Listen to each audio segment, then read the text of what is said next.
Good morning, everyone, and welcome to NYSE TV Live. I'm Kristen Scholler here in studio above the iconic trading floor as we look to wrap up this week together. Well, as the post-election rally cools some here in the stock market, investors are returning their focus to the economy with key data hitting this week. Earlier, we got retail sales, and yesterday and Wednesday, it was the latest reads on inflation, both from a consumer standpoint on Wednesday and a business standpoint on Thursday. Well, in the wake of the data indicating a still robust economy, Fed Chair Jerome Powell said yesterday that economic strength will lead the central bank to approach rate cuts cautiously. Such an important narrative for the market, and back now in focus as we talk about inflation and how it impacts borrowing costs. Let's take a look at what's on tap in today's show. Retail sales data this morning showing just what we discussed, that the economy is holding pace. That coming in a hair hotter than expected, and an economist will join me soon to talk about what it means for the consumer. And with cryptocurrency reaching new records of late, I'll be joined by two guests to share more about the DeFi space within the sector. Plus, Vertiv, which provides infrastructure and services for data centers, is going to come on the show after ringing the opening bell. Well, joining me now is Steve Hanke, professor of applied economics at Johns Hopkins University, as we digest these retail sales numbers together.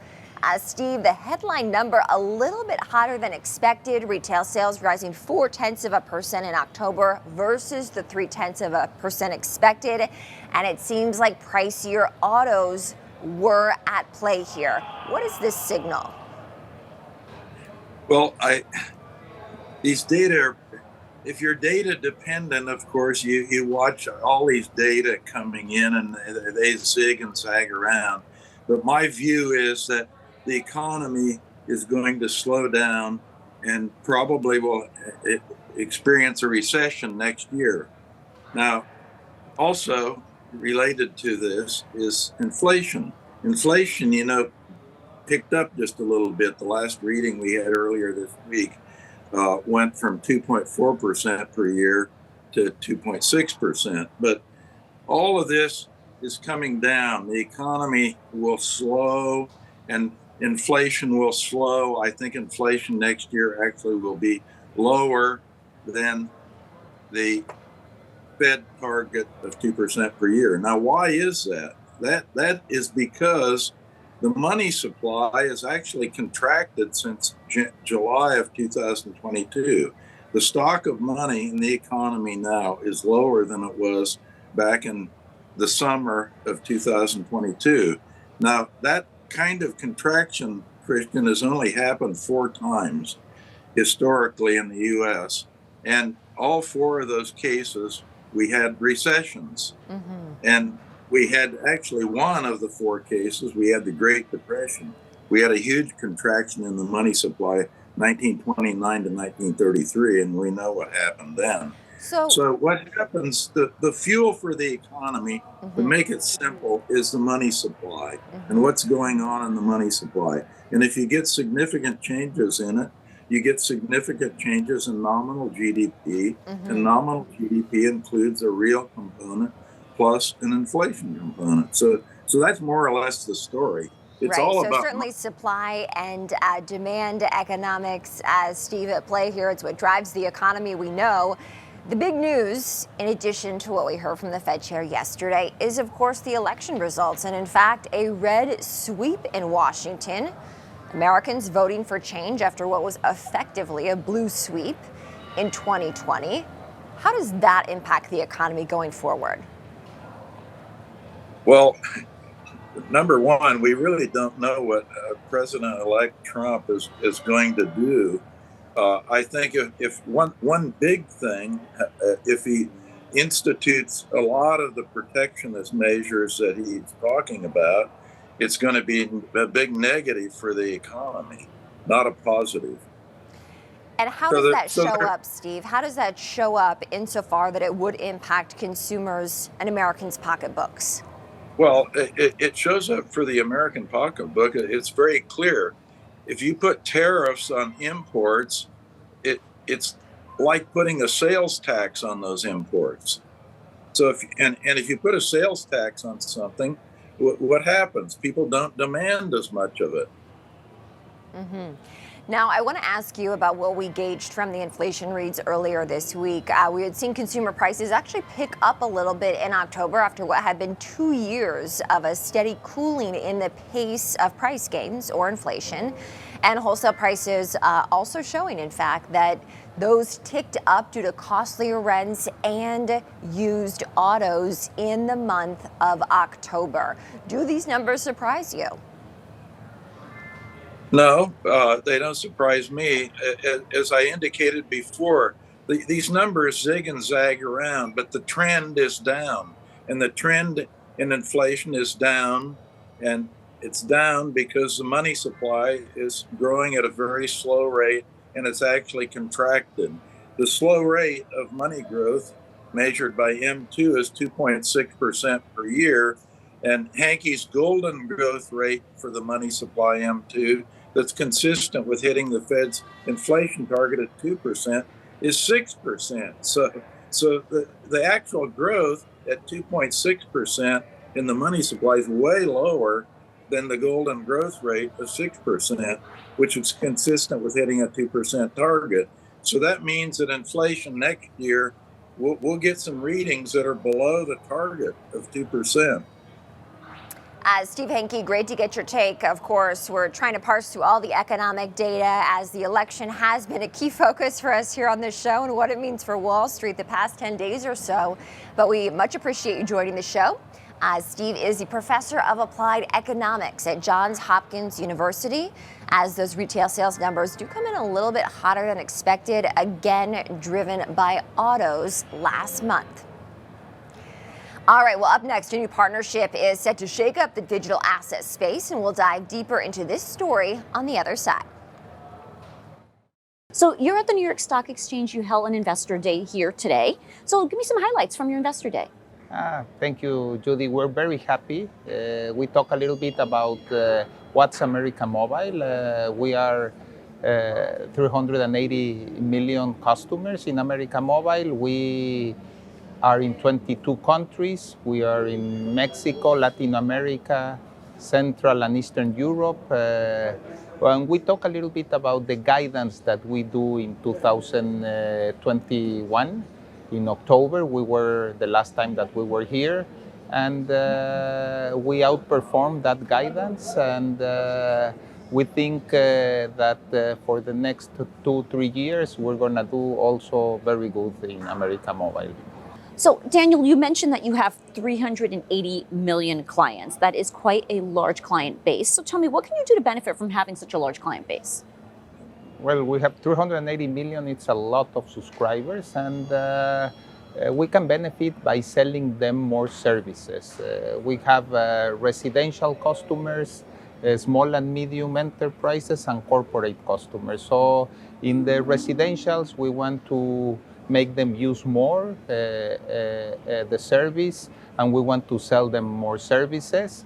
And in the small, medium, and the corporate, we want to give them cloud. We want to manage their services, and with a lot of partners that we have, give them and sell them other services to them. So that's more or less what we want to do with all these customers.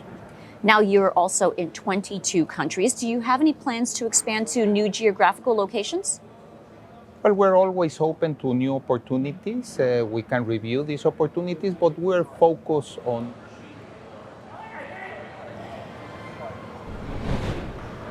Welcome back to NYSE TV Live, everyone. I'm Kristen Scholler here in studio. We are awaiting the market open. Stocks set for just fractional moves lower. This is in the wake of better than expected retail sales data. Retail sales rising 0.4% last month, exceeding the expectation by economists of about 0.3%. And it comes as ex-autos actually was a little bit lighter. So we had seen the price of autos, especially used vehicles, tick up last month, and that was true in the inflation data that we got earlier this week as well. Well, a major storyline that we have been covering the past few weeks is cryptocurrency, with Bitcoin generating the most mainstream buzz in this overall digital asset ecosystem. The token hitting a new high above 93,000 earlier this week, but a DeFi partnership is making plenty of noise as well. World Liberty Financial President-elect Donald Trump's decentralized finance project is teaming up with Chainlink in an effort to pave the way for mainstream adoption. Joining me now are two guests known in this space, Sergey Nazarov, co-founder of Chainlink, and Zach Folkman, co-founder of World Liberty Financial. They join me, Sergey in studio and Zach, of course, remotely. Sergey, we'll start with you. What is this partnership about? So it's about enabling the next generation of DeFi. So Chainlink has been powering the first generation of DeFi since the whole industry launched, when it was below 100 million in total market value to over 200 billion, powering the majority throughout up until this day. And now there's a set of next generation DeFi protocols and teams entering the industry. World Liberty Financial is a very good example of one of the top teams that is doing that, that's seeking to kind of grow the DeFi market into the mainstream. And so they have the support of a big community and the Trumps and kind of a good team. And so we're very happy to be working with them to enable them in a more technical sense from a security point of view, similarly how we've enabled the DeFi industry to grow to where it is today. Zach, I want to bring you in as well remotely here in terms of what this partnership means for you and your organization. Yeah, so we're really looking forward to working with Chainlink. For us, security was one of the most important considerations when we were picking a provider. And as World Liberty Financial aims to onboard the next generation of Web3 users and bridge people over who are already existing in a Web2 world, it's important that we have a solution that can communicate with other institutions that exist outside of our crypto bubble. So for us, we believe that CCIP in particular is the only solution with proven use cases with messaging systems like Swift, for example. And Chainlink's previous work can empower us to accelerate our roadmap by piggybacking off of work they've already done within the traditional financial world. So I want to hear more about that in terms of just the ground that you've staked here, Sergey, that we heard Zach talking about a moment ago. Speak to me more about that for our viewers who might not be familiar with Chainlink. Sure, so Chainlink is an infrastructure and set of protocols for connectivity, both for data and value, and it powers the majority of DeFi today, and it's connecting DeFi chains in the public chain world. We're also now becoming very widely adopted in the TradFi world, in the capital markets world. As Zach mentioned, we have many public pieces of work with Swift, the global messaging and payment system. We have other large implementations with large banks and asset managers. Recently, we announced our work with UBS and others. And so those protocols and infrastructure problems exist in the public chain world and in the private chain TradFi world, and Chainlink is being adopted in both of those worlds. And what Zach is talking about is that, let's say UBS and a whole bunch of other big banks and asset managers adopt Chainlink in the TradFi world. How does the user base that exists in the TradFi world eventually interact with something like World Liberty Financial? They'll need an infrastructure, they'll need a set of standards and protocols over which to agree on price, to agree on connectivity, to basically do transactions with each other. So I think what we're seeing is not only the support of DeFi and its growth is important, but looking to the future of how does the TradFi community interface among themselves and eventually interface with something like World Liberty Financial to help bring it into the mainstream, because a lot of the user base is still in the traditional financial system, right? So a big question is still, how does the large user base in the traditional financial system, the trillions of dollars there, migrate into the blockchain industry, migrate into the DeFi format? Zach, I have a question for you. Of course, we got those election results last week, a red sweep in DC. Your project is backed by President Trump, incoming President Trump. What does this new administration mean for the space? Yeah, well, I think it's been very clear for anyone who's watched the election and the campaign in general unfold that, President Trump has taken a very pro-crypto stance. He's vowed to, make America the crypto capital of the planet. And it's very clear that even some of the things that he's been talking about enacting from a regulatory standpoint, even just over the past week and a half since the election results, really echo that sentiment. So we're really excited to see the industry not only as a whole grow, but be able to bring back a lot of these crypto and DeFi companies that have been forced offshore because of the regulatory framework here in the States get to come back and exist and participate in the American economy, boosting our GDP and making our nation the leader in finance and technology. And crypto really sits at that intersection of finance and technology. So this is going to be really exciting for everybody who's, in the crypto space already. We're hoping to see it move forward in a massive way and make America the crypto capital of the planet. Zach, I want to follow up on that. We have seen cryptocurrency rally in the wake of the election results. It certainly was already on a tear to start 2024 after SEC regulatory approval of a Bitcoin ETF. Where do you expect Bitcoin to go from here in terms of a price target and how that could impact the broader crypto space? Yeah, I think in terms of actual price targets, everybody who is an expert has their own general opinion. It's hard to say exactly, but what we do know is there are a lot of commitments, both from private institutions, funds, even governments, that are starting to put more attention and focus into acquiring Bitcoin, holding Bitcoin on their balance sheets, et cetera. So as that capital flows into the space, it's only natural that the interest and desire is going to continue to peak. Sergey, just in about 30 seconds or so, what is the user experience like in this? I think the user experience is just getting better and better. I think World Liberty Financial is going to do some innovative, interesting work there. And I think the infrastructure that powers DeFi is making it easier and easier for teams like World Liberty Financial to build that better user experience. That's part of what the Chainlink community is seeking to solve, is those basic infrastructure problems about data transmission, value transmission, connectivity with existing blockchains and with the traditional system. So I think the user experience is set to really improve. And with all this additional regulatory clarity, I think there'll be a lot more accepted ways for the mainstream to utilize blockchains and things like World Liberty Financial. And so I think there's a big consumer kind of trend coming, and I think great teams like World Liberty Financial have a very good chance of really capturing a big part of that trend. Sergey, thank you so much for joining, of course, in studio. Sergey Nazarov, co-founder of Chainlink, and Zach Folkman, co-founder of World Liberty Financial. All right, we're going to have more coverage leading up to the opening bell after a short break. Stay with us. Since we last talked, I know you have a major announcement. You just made the largest deal in the ASPM space. So talk to me. Application Security Posture Management market, yes. Yes. And I understand that it's with an NYSE listed company. We can't say the name. Fortune 10. Yes, Fortune 10 company. Tell me about this deal. First and foremost, this is a deal that changes startups, okay? And we're super excited about it, and why they decided to partner with us for 3 years. Very large deal was technology that we developed.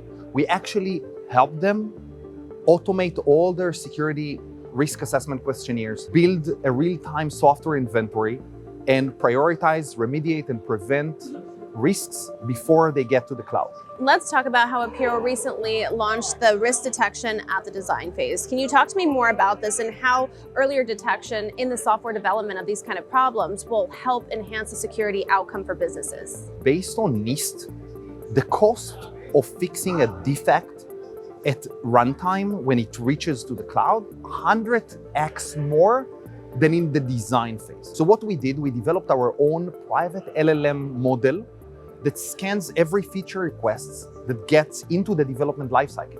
And automatically, we generate threat modeling, stories, mitigations before one line of code is written.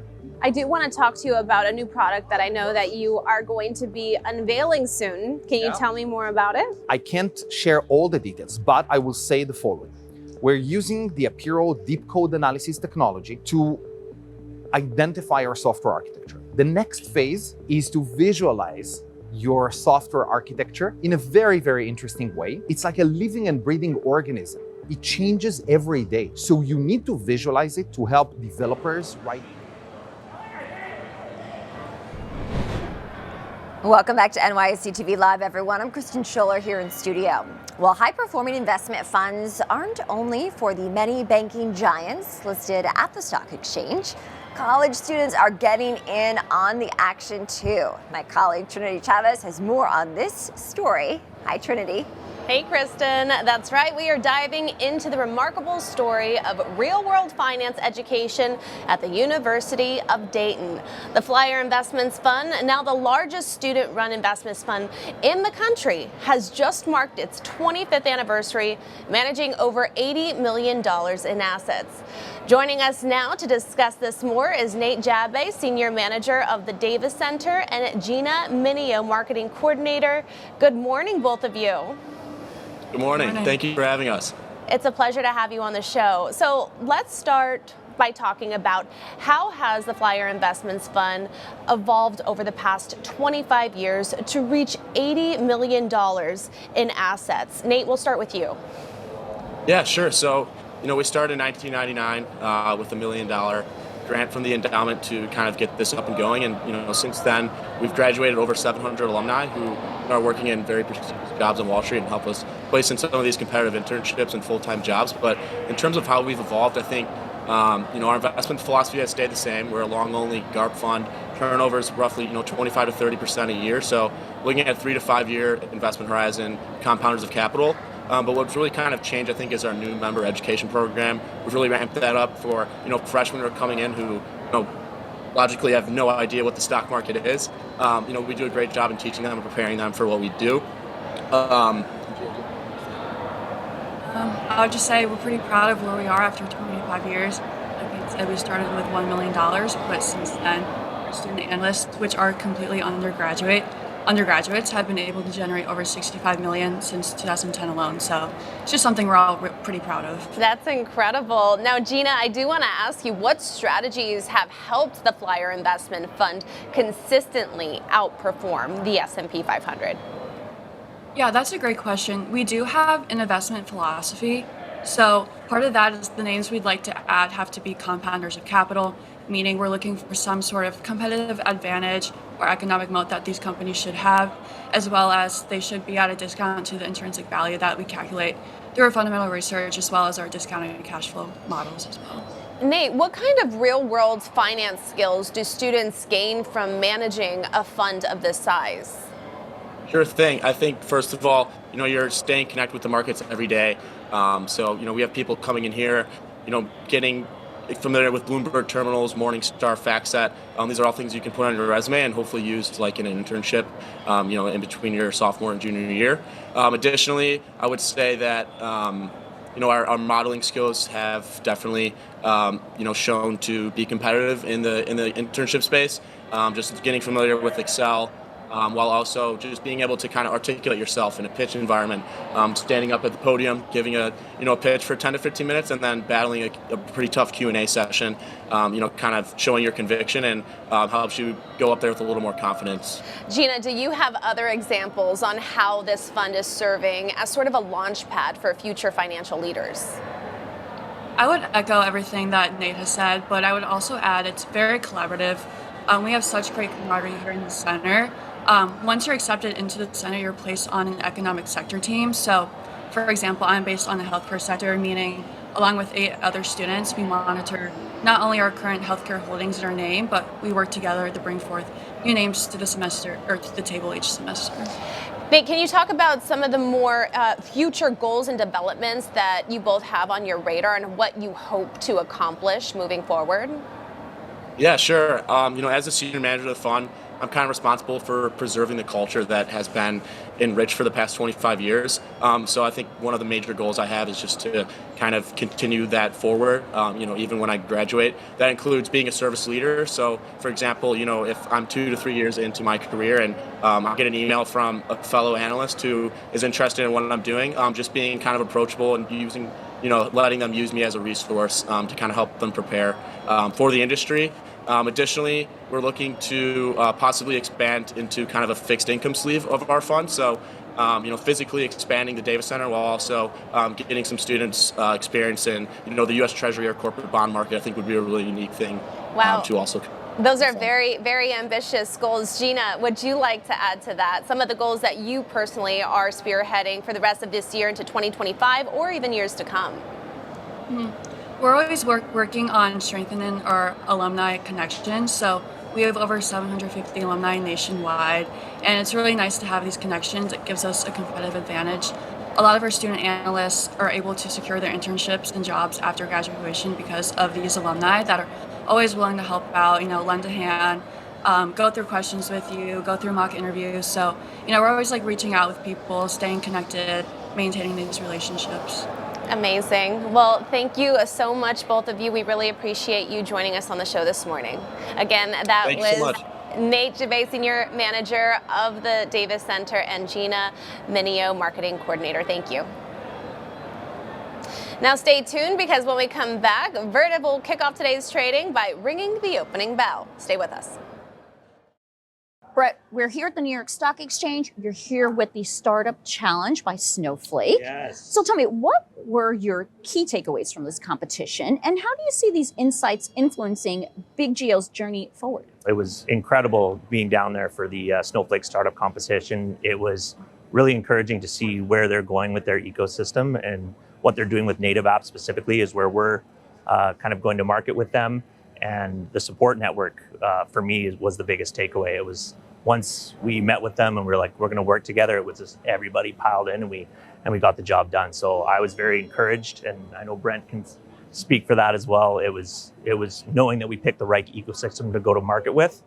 Snowflake was that for us. Now, Brent, the data center and cloud landscape is evolving rapidly. How does Big Geo's technology align with the future of data centers? And what role do you envision for your company in this transformation?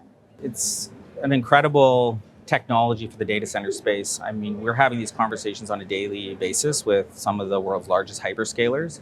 Our technology sits right up against, it's built on first principles solutions from the ground up to increase performance at the data center. So we're looking at this technology as a way to reduce the amount of electricity consumption for data centers when it comes to geospatial performance, which is vastly becoming or quickly becoming one of the largest computing workloads at the data centers. So it's a very important technology to align with our hyperscaler partners and give them more, save them on electricity so they can spend that on artificial intelligence. So, All right, now, Brett, we're here at the New York Stock Exchange. It's You're awesome. on the trading floor. It's awesome. I've seen all the movies. Well, tell me, how does it feel to be here? And how does this experience align with Big Geo's goals and vision? Well, first of all, it's great. Welcome back to NYSE TV Live, everyone. I'm Kristen Scholler here in studio. Well, in just a few moments, infrastructure provider Vertiv is going to ring the opening bell. Diving deeper, this company, whose history dates back to 1946, says it aims to bring hardware, software, and analytics to propel its customers' applications. Vertiv adds that it has customers in over 130 countries, and of course, that does include several NYSE-listed companies. Well, a few notable names working with Vertiv include Chinese e-commerce giant Alibaba and U.S. telecommunications companies AT&T and Verizon. Vertiv, like many companies, is also incorporating new tech into its operation, and my colleague Trinity Chavez has more. Hey, Kristen, that's right. So in Vertiv's Q3 earnings report last month, CEO Gio Albertazzi said that one factor behind recent successes has been tied to its position in enabling artificial intelligence and other critical applications for the data center. He added that he sees encouraging developments in AI acceleration, which he also says is a driving demand across the company's entire AI-enabling portfolio of power, thermal, its systems, infrastructure, as well as solutions and services. So, this has really been at the forefront of conversations, Kristen, I would have to say, across various sectors, the implementation of AI, advanced technology. More companies are moving to the cloud. That's what we're seeing in today's landscape. And so, there's a lot to follow in this space. So true, Trinity. We hear some of the noises coming from the trading floor behind us as we await this opening bell. Stock set to just take a breather after what's been a very solid run. Here is a live look of that opening bell podium as we talk about data, earnings, and of course the CEO of Vertiv is going to join us on the show after he rings that opening bell. Let's take a listen as the company is set to open trade.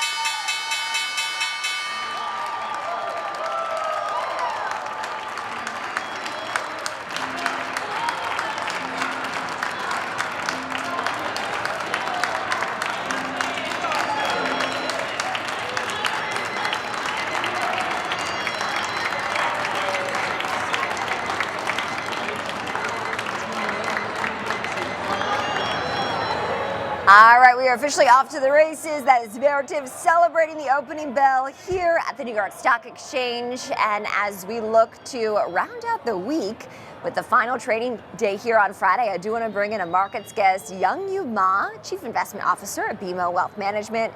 Youngyu, great to have you on the show today. Stocks still near record highs. What do investors and our viewers need to know?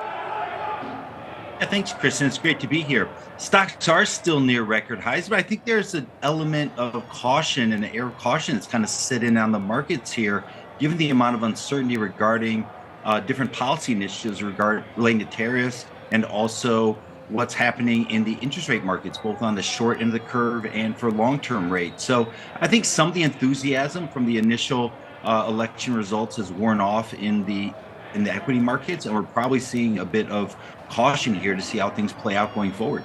Interesting. So we did get a wave of economic data this week, Youngyu, and that does seem to be back in focus, of course, after we got those election results and traders and long-term investors repositioned. But inflation ticking up a little bit in October and a stronger than expected retail sales report this morning. What's your view on the economy and how that could impact earnings growth? Yeah, the underlying fundamentals we still see as solid for the economy. Yes, the labor market is softening a little bit at the margins, but we think that's going to stabilize as well. But when we see inflation, the downward trajectory almost just leveling off here and not continuing on the path it had been on in the prior quarters, we think there is some stickiness here to inflation. That's what's giving the Fed some pause and sending signals out that perhaps the rate cutting environment going forward into 2025 isn't going to be on such a downward trajectory the way it was for the past few months. So I think that's also setting some adjustments in terms of how people are thinking about the environment going forward. But the economy itself, the fundamentals are strong. Consumers are in a good spot here. The savings rate is high. Spending is healthy. And business spending is healthy as well, and probably helped a little bit by the lower interest rates. So overall, we see the economy is stable, but still some big question marks out there. Youngyu, as a Chief Investment Officer, what are you advising your clients in the wake of those election results? Well, there are some areas that we continue to like. We've liked for some time, and one of them, the company ringing the opening bell, plays right into, which is U.S. infrastructure. There are a lot of drivers in that space, whether it's data centers, enhancements to the electricity grid, onshoring, international companies moving to the U.S. and expanding here in the U.S. That's an area that we think is going to continue to do well for quite some time. A lot of money is flowing into that area. So we want to continue to lean into that. And we do think overall the bias in the equity markets is going to be positive in the U.S. equity markets this year. So we want to lean into that, but also advising them that it's probably going to be a much choppier path this year than it's been in the past year. We're probably going to see more volatility along the way, more policy uncertainty, headline risk, and we got to be prepared for a little bit more bumps and pullbacks along the way that we still think is a healthy environment, though. Youngyu, I do want to get your take on cryptocurrency because we've just simply been talking about it a lot more these past few weeks. Happened at the start of the year with the SEC approving the first Bitcoin ETF. We know people can invest in Bitcoin in their 401k, and certainly it has been on a tear in the wake of the election. Is that something that is looking perhaps more attractive to you as a Chief Investment Officer? Well, we do think the tailwinds for Bitcoin are probably still in place here for a while to come. The administration's more supportive. The coming administration is more supportive than the current administration in terms of the regulatory environment and what might allow that to thrive a bit more. And there's a lot of demand out there. There's demand both from the retail sector and also demand from the institutional sector. And so I think that provides a positive tailwind. We do think it remains a very risky and speculative asset. It's not something we think is appropriate in all client portfolios, but it is something that probably still has some tailwinds behind it, even though it's had a big run up and a lot of momentum here. I want to talk to you about the comments that we got from Fed Chair Jerome Powell yesterday. We hear from him in very decisive moments, and as we saw, that inflation data show that inflation might be sticking around these levels. How do you think that's going to impact Fed policy going forward? Well, we think that the Fed is probably still on track to cut rates next month. We think it doesn't want to let any softness in the labor market start to gather momentum. But after that, we think the Fed's going to step back and really take a view of what's happening in the economy, what's happening in fiscal policy, and probably not be as eager to continue cutting rates in 2025. We still think we'll get a couple of rate cuts in 2025, but the idea that the Fed funds rate is going to come down to 3% next year, we think is quite a stretch. And just a couple of months ago, that's probably around where the market was pricing. And right now, the market has really priced a few of those rate cuts out and really looking at a much more cautious or circumspect path by the Fed going forward here. Youngyu Ma, great to have you on the show and get your insight. Youngyu is the Chief Investment Officer at BMO Wealth Management. Thanks, Kristen. All right, well, we got to talk retail because holiday shopping season is pretty much here. I'm already seeing a good amount of deals. I hope you're taking advantage. And the CEO of NYSE listed Marcus & Millichap is going to join us up next to talk about the latest trends and its impact on commercial real estate. Stay with us. What you need is the commitment of all the employees that it's a priority, that we value culture, that it's a differentiator, that it helps us better support our partners and our customers. And I think all 20,000 people truly believe that. And so we're focused on it. But you have to be willing to change too. Yeah. And, you know, that's always one of the challenging parts. When you think you have a great culture, it's easy to say, okay, let's just not break it. Yeah. But if you just say that, you say, let's just not break it, okay, then you're not evolving, right? And the world around us is changing every day. And you have to respond and react to that. And that means you have to do that for the business and respond to those external dynamics, but it means you have to do it for the culture as well. Yeah. You know, we've been through a very difficult few years as a country, and that means that you need to support your employees differently given those circumstances. But I'll tell you, it's really important to listen to that cohort because their needs and the pressure that they're under is very different. Yeah. And that's where I think, you know, we add a lot of value. And we add a lot of value to those partners, even outside of the credit program. Like we can actually help them on other topics, Mm-hmm. you know, HR, finance, you know, other things that we do where we have a more established process will help our partners. And we do that just in the spirit of partnership. But it means a lot to that group because they do have a totally different set of demands. And one of the things we did in the reorganization is we realized that a lot of what they need and a lot of what we needed to do to support our partners was common across industries. The customer experience has never been more important than it is right now. There is very little friction cost. Welcome back to NYSE TV Live, everyone. I'm Kristen Scholler here in studio. Well, the market is open for business, and the retail industry is in focus as well as consumers are finalizing their holiday shopping lists and making purchases. My colleague Trinity Chavez has more on what trends we're seeing ahead of the holiday season. Hi, Trinity. That's right, Kristen. And as we head into the holiday season, real estate and retail, try saying that 10 times fast, is showing remarkable resilience and demand. Joining us to discuss this and what's driving retail momentum and the latest consumer trends and why retail spaces are hotter than ever is Hissam Naji. He is the CEO of Marcus & Millichap. Good morning, Hissam. Good morning. Thanks for having me on the program. Absolutely. You know, so with holiday retail sales forecasted to increase by 3% this year, how do you see this impacting retail and real estate demand and investor interest? Well, with retail, you have to go back 15 or so years when e-commerce created such a major change and reimagination of brick and mortar retail. With a lot of older shopping centers becoming obsolete, a lot of local retailers going out of business. And this industry has been through a lot of turmoil over a long period of time. There's been very little new construction of shopping centers or fast food retail or drugstores. The supply side pulling back has given the market time to recover. And then the reimagination of retail. So many of our clients across the country have bought old, tired shopping centers and basically revitalized them. And the trend is all about fun, food, and fitness.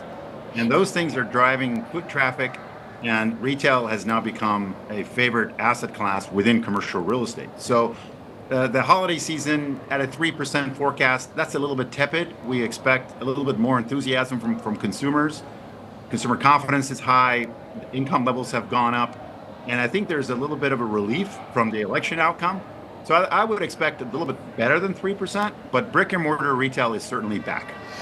I do want to dive in a little bit deeper here when it comes to the brick and mortar space, especially when it comes to sales. And, you know, they're gaining momentum, as you said, and online retailers are expanding into physical locations. But what other trends are you seeing in leasing activity and tenant types?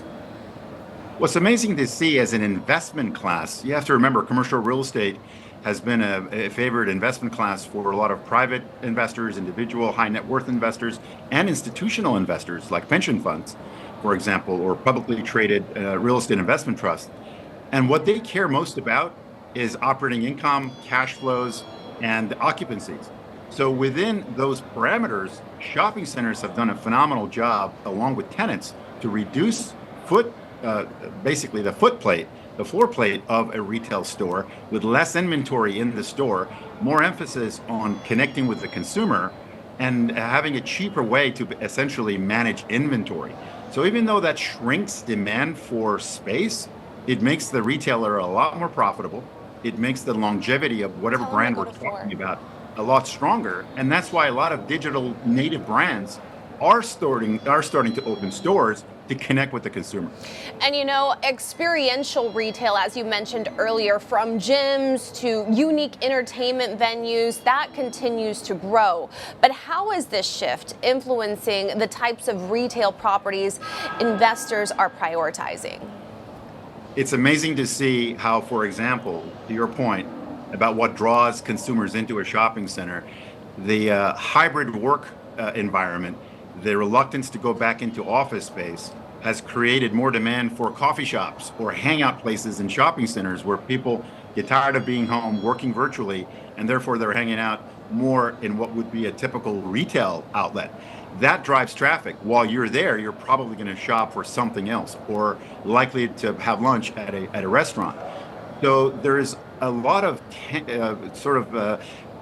side benefits to some of the trends that we're seeing, both in inventory reduction and the kind of foot traffic that is happening now because of the modern workforce. And people are eating out a lot more. Yeah. Restaurant and bar sales have exceeded grocery sales for several years, which means people are on the run and therefore are out and about spending money. Yeah, you bring up a good point when it comes to grocery anchored centers, sort of like a one-stop shop, so to speak. People go there to pick up their groceries or maybe run a few errands in the meantime, like having a FedEx or a UPS in there, while also maybe, I don't know, getting their nails done or something like that. But it's also impacting neighborhoods. Power centers now are outperforming. So what factors make these specifically so attractive to investors right now? It's amazing to see the draw of value retailing. When you have a Costco, when you have a Ross Dress for Less, and other value-oriented retail, that draws foot traffic. That is a huge benefit to other retailers within the same shopping center. We're also seeing a big comeback in urban infill on anchored centers, where you may have a dry cleaners or, like you said, a beauty salon and so on. Especially if you do have an anchor like a 7-Eleven, the consumer draw into those shopping centers have actually, really recovered over the past 5 years as well. So we're seeing demand in, both the value side of the equation.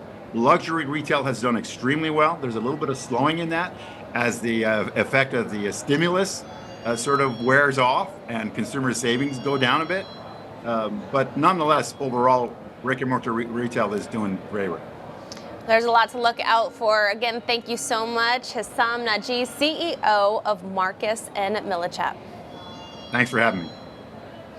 Coming up, today's bell ringer, Vertiv CEO Gio Albertazzi is going to join us to discuss how his company is best positioned to take advantage of new technologies like AI. So stick around. So we're not following a cuisine, we're actually really leverage the culinary art form of churrasco, which is very traditional Southern Brazilian cuisine. We've been doing it for 45 years. So you're right, we only have 72 restaurants in America, but 96 globally. But our whole essence of our brand is about scaling the authentic culinary art form that we know our guests love around the world. When it comes to cuisine, there's many different trends out there, right? Especially as people are more health conscious these days. So how are you keeping up with these trends, but still being true to your brand? What we love about it is everything we serve is nutrient dense and good for you. So it's up to you and your diet and how you like to dine, but we've done that for 45 years.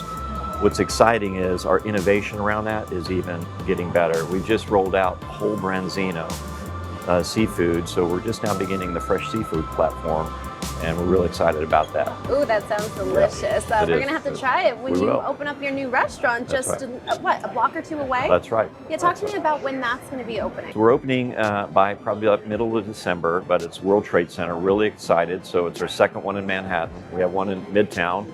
It's 18,000 square foot. The one in the World Trade Center is ground level. It will be about 5,000 square foot, so really excited to open that. Can't wait to host you there. Now, you've experienced significant growth in recent years. We talked about over 90 restaurants worldwide, over 70 here in the United States. What would you attribute your success to, and how do you think you're going to continue this momentum? We scale our culture first by really investing in our people.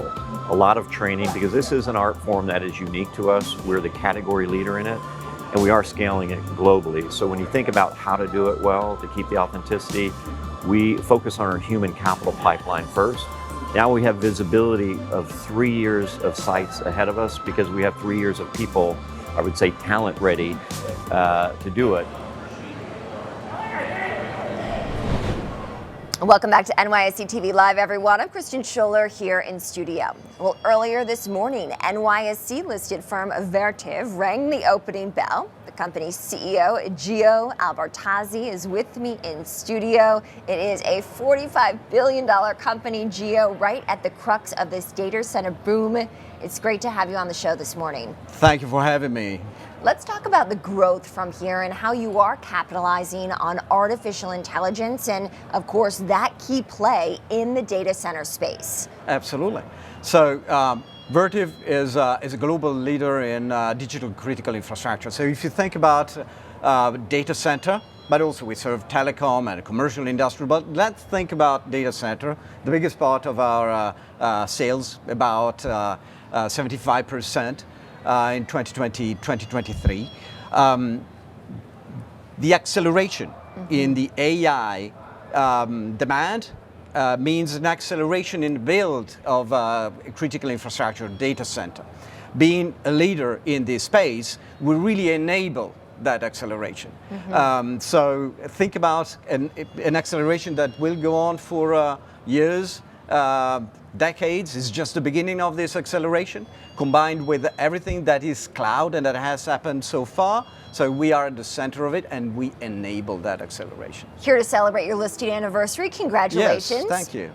Of course, the partnership between the New York Stock Exchange and our listed companies is so key. I want to talk more about the business and the economics behind these data centers specifically that you're focused on within the company. Explain that to our viewers and how you rely on certain technologies like liquefied gas, for instance, to make this work. So liquid cooling, I think. Yes. I think we're talking here. But in general, think about Vertiv as the total full portfolio infrastructure provider for the data center economy.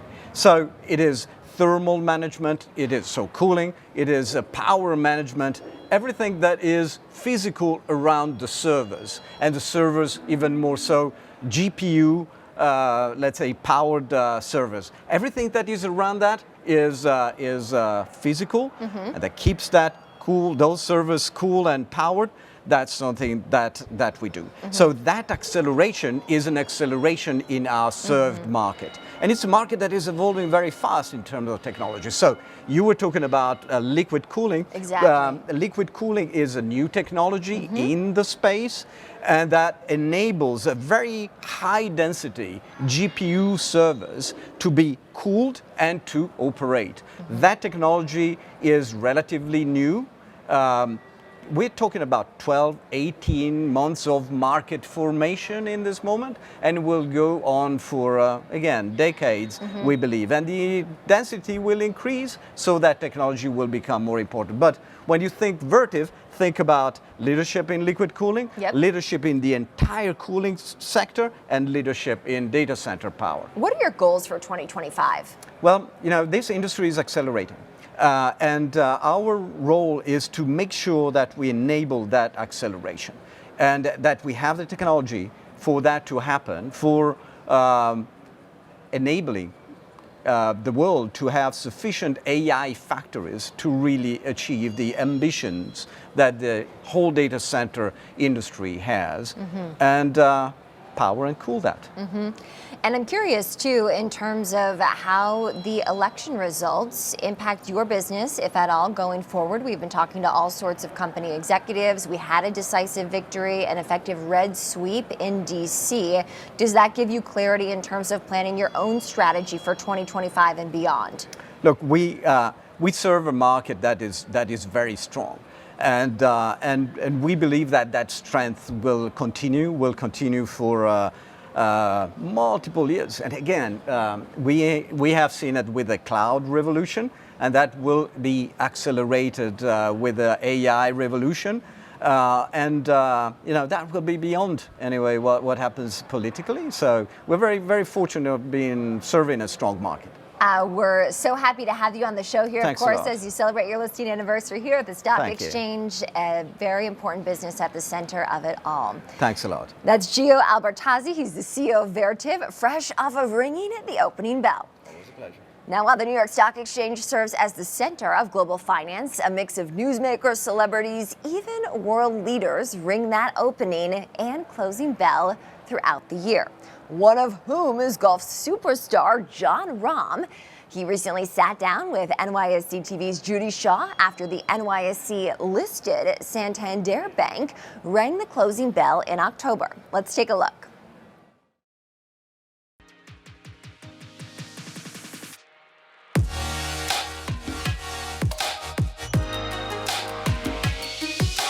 John, welcome to Floor Talk. It's great to have you on the show. Thank you very much. It's great to be on the show. So, John, tell us a bit about the partnership you have with Santander and Openbank. It's a Spanish man and it's a Spanish company. This is my only Spanish partnership. Santander has a long history with the game of golf and being a professional golfer. It's a true honor to be a part of it. And then, well, we're here at the New York Stock Exchange for the opening, the soft launch of a new online bank here in the U.S. being Openbank. Now, John, when deciding which brands you partner with, what factors do you consider? I try to get brands that represent me in some kind of way, right? And trying to, at least having the opportunity to partner with somebody from Spain, a family that grew up in northern Spain like myself, not the same city, but close enough, that has a close history with the game of golf. I thought it was a no-brainer, right? They've also been involved in other sports like Formula One and many others. I think that was an easy choice, right? But I think every brand I've had, I try to see what their expertise is, what their motto is, and what they portray to the world, right? And that's what I try to link myself with. So my image in itself, or what is the name John, is either uplifted by those brands or related to those brands, right? And I try to be picky. Luckily, I've been able to have some great partners to join with and keep on going on those ventures. Now, Santander is growing in the U.S. market, which is a journey you yourself are familiar with. Do you see any parallels between your own experience in the U.S. and what Santander is doing today? There is a difference when you're playing in different parts of the world. The golf courses are different, the setting is different, right? So to be as complete a player as you can be, you have to play in all different environments. And coming to the U.S. is a massive one, right? 3 of the 4 big majors are played in the U.S. All the big events are played in the U.S. So being able to come here, play college golf, and earn my degree that way was an absolute must as a golfer. And I think Openbank and Santander is very similar, right? If you want to be a global bank, if you want to be one of the biggest in the world, the U.S. market is where you have to be, and especially the U.S. youth, right? I think is the driving factor of a lot of the companies in this world, and at least the leading factor for a company to grow. So if they want to be considered as one of the biggest and be as optimized as they can be, the U.S. market is something they need to tap into. And finally, you've achieved a huge amount in your career and reached the pinnacle of your game. What are the key lessons you've drawn from that experience that are transferable into other walks of life? You need to have that belief in yourself, right? So whether you're the CEO of a company or you start up as a business entrepreneur, nobody's going to have that belief for you. So you need to believe in yourself and the vision that you have in the future. Preparation, incredible amount of preparation, right? No matter what you want to do, fixating on every single detail and working on whatever your craft may be to then have the final product be what you want it to be, right? It's all the work behind the door, the closed doors. The things that people don't see is the most important part. And then at the end, I would say, as it comes to a team, as often, as humble and as direct communication as much as you can have it, right? Being able to, as a leader or as an employee, be able to tell the people around you and communicate an idea or a plan or a schedule, whatever it may be, is very, very important, right? And as it concerns to myself, being able to tell my team what I expect of them, the vision that I have in mind, and where I want to be is one of the most important factors. So then themselves, they can create a plan for me to get there. All right, well, John, congratulations on your partnership with Santander and Open Bank, and thanks for joining me on Floor Talk today. Thank you very much.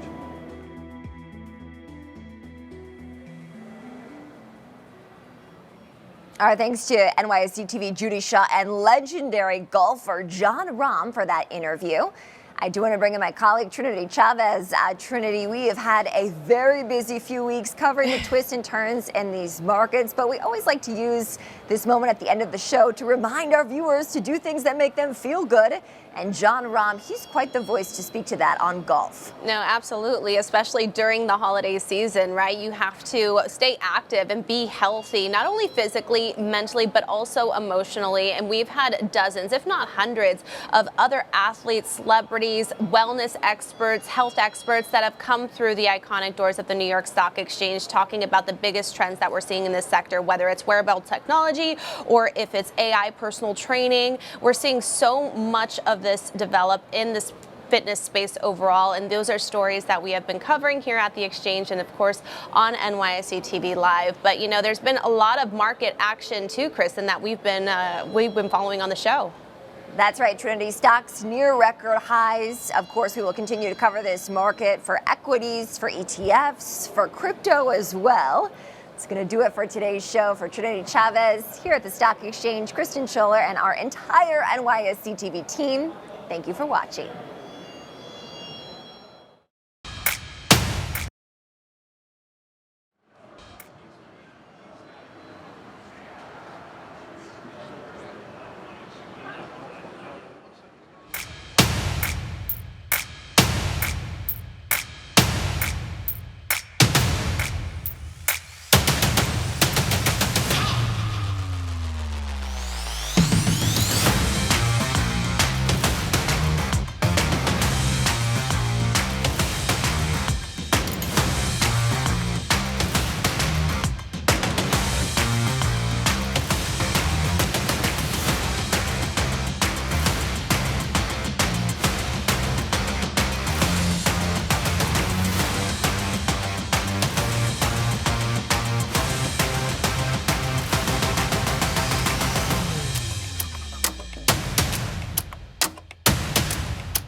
In life, I'm reminded that it's not about the destination, it is truly about the journey.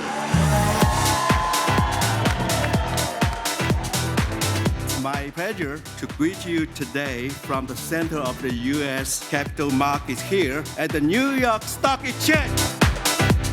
I want to just take a minute and not just talk to the people that are in the room, but I want to speak to the rest of the team around the globe. These are people that made this happen, and I know that there is no way we would be here if it wasn't for you. Everyone at Flutter is proud to join such a distinguished list of companies on this great stock exchange. Not many people get to do something big in this world, and we get to do something truly special. This is such a wonderful place to both look back and look forward. Look how far we have come. I'm so optimistic about what lies ahead. It has been a privilege to be with you.